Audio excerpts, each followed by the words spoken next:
over to get a tow chain out to pull the car out of the ditch. As he was trying to take care of the situation and help this motorist in need, a car came hurtling over a hill and crashed into him and badly damaged his legs. He woke up in a hospital a couple days later and looked down and saw that he was missing large portions of his limbs. In Roger's description, he lost faith. And he just became something of an introvert and just didn't interact with people. But then when you saw the television coverage about Chris Pablo and the little girl that you saw, Alana Dong, he said, you know what?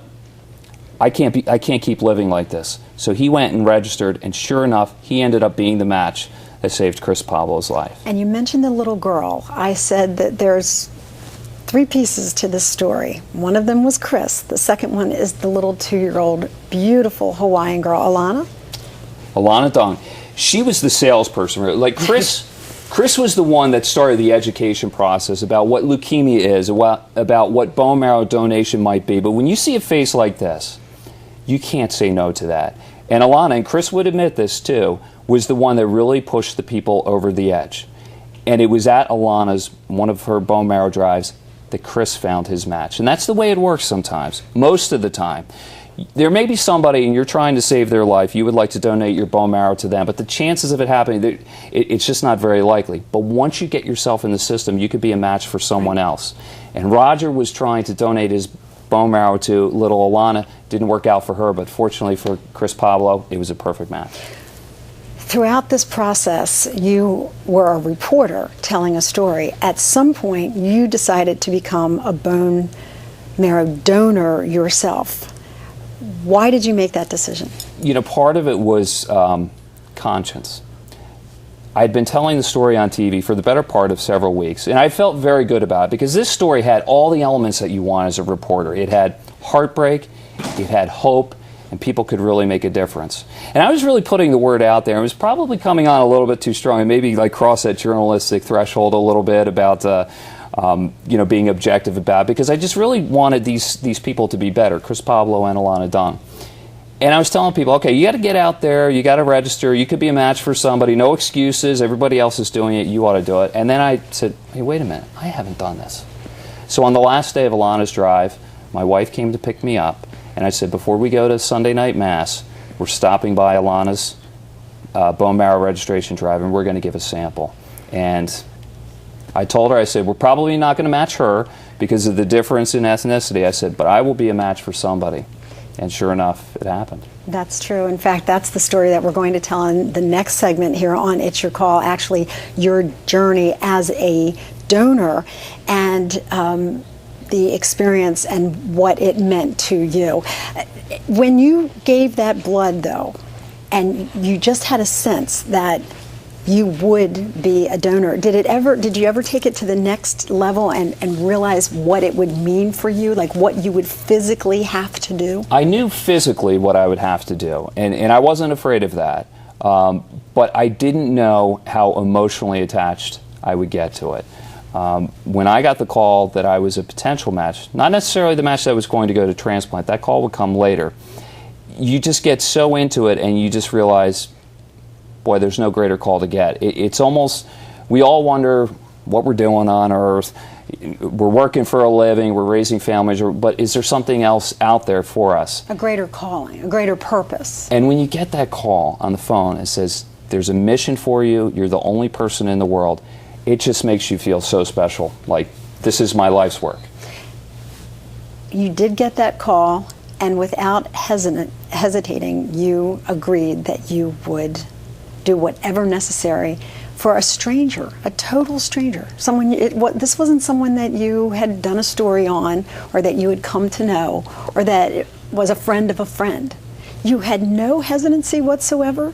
No, because the way it was told to me, the call was, you gave a blood sample not too long ago, you've been identified as a potential match for a 16-year-old boy that has leukemia. We can't tell you his name, we can't tell you where he lives, but he's very sick and we need to move very quickly on this, and we'd like to know if you would go to the next step.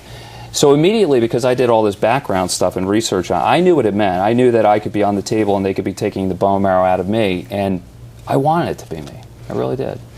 On that note, we are going to take a short break, but when we come back, we will tell you about Kevin's experience as a bone marrow donor, and we'll let you know what happened to the 16-year-old boy that he never met.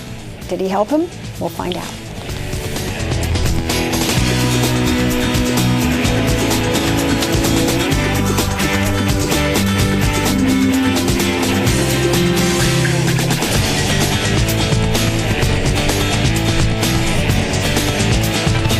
Lynn Doyle's jewelry provided by David Craig Diamonds and Fine Jewelry, Newtown, Pennsylvania.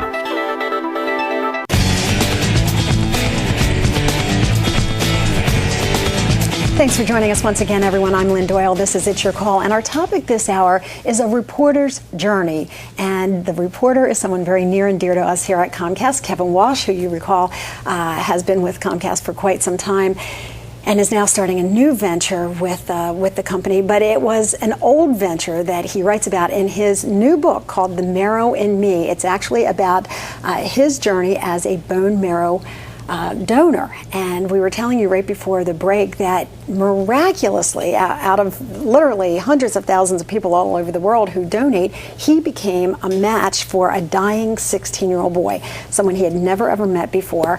And I want to know more about that experience. You said that without hesitation, you agreed to do it. You knew nothing about him except that he needed your bone marrow. So tell me about the actual process of donating. What is that like? Well, they take the bone marrow out of your bones, and what they do, it's one thing. One of the most common questions I'm asked is does it hurt? And the answer to that is it does a little bit, but actually it hurts quite a bit. But it's a manageable pain, and as you can see, they knocked me out, and it was under general anesthesia, which is probably the best thing doctors ever could have done, because years ago, back in the 70s, when they would have bone marrow extractions, you'd pretty much be on a table and they'd say, hold on, here it comes, and painful experiences just are stuck in our memory. But I pretty much showed up, they knocked me out, they drilled into my pelvis, took these large needles and sucked it out, and then later transplanted it into the boy's body later that day.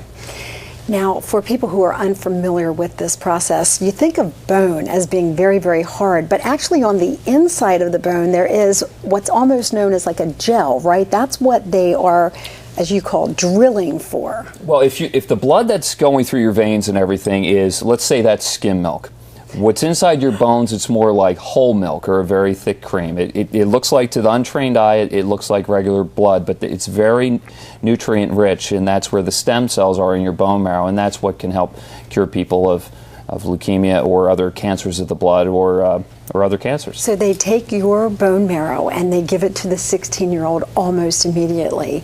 What impact did it have then on him? He lived 3 weeks.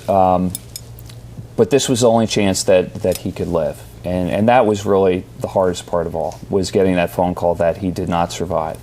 I've been in contact with his family, and he was in such great pain, but I'm just so honored to have had a chance to be a part of his life for just a short amount of time. And the fact that he would go that distance, because usually when you're in the position where you're having a bone marrow transplant, nothing else has worked. This is it. And only 40% of the people survive that. And some people just say it's too much, they've been through too much, and many people can't even survive the lead-up process to it. So the fact that he was willing to have the courage to go that far, I'm just so proud of him. Do you have any regrets for having done it? Not at all. And my only regret is the result. And there was